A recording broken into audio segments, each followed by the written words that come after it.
nabigu sallallahu alayhi wasallam wuxuu tilmaamay xadiis al-qudsi maalinta qiyaame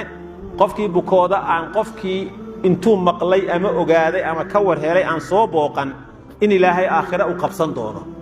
oo ilaahay isagu ka doodayo qofkii oo markaas uu oranay ibna aadam maridtu falam ta'udni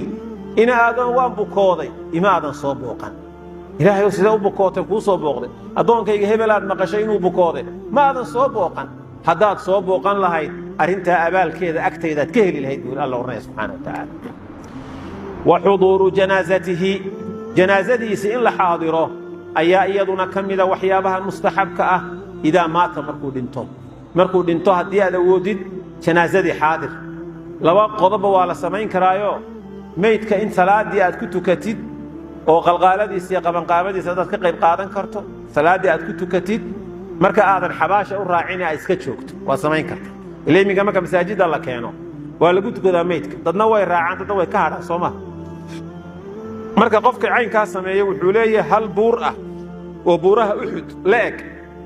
ajarka ayuu leeyahay nabiga sallallahu alayhi wasallam buurta Uhud leeg hadii uu raaco meydkii oo qabrigii tago oo aaskii iyo intii laga dhamaynayo xabaashi joogana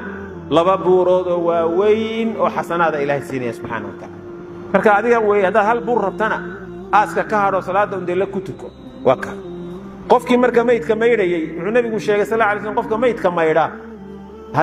inuu 40 dambi ilaahay ka dhaafayo subhanahu wa ta'ala halkii meydha uu maydhaba 40 dambi ba ilaahay ka dhaafay laakiin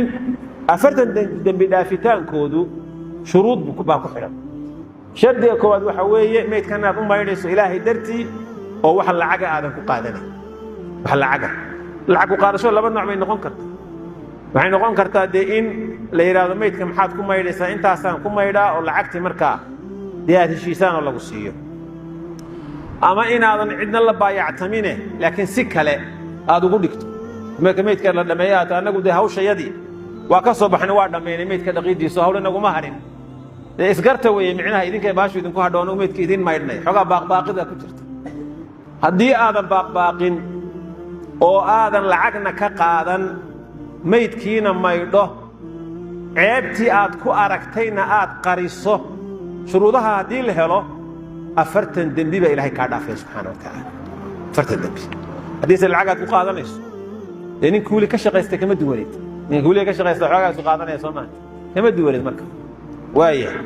كي قد كقضاء هذا العقو قاضن حباشي بقضاء بلاشتي إيل كي بوشيحي والديار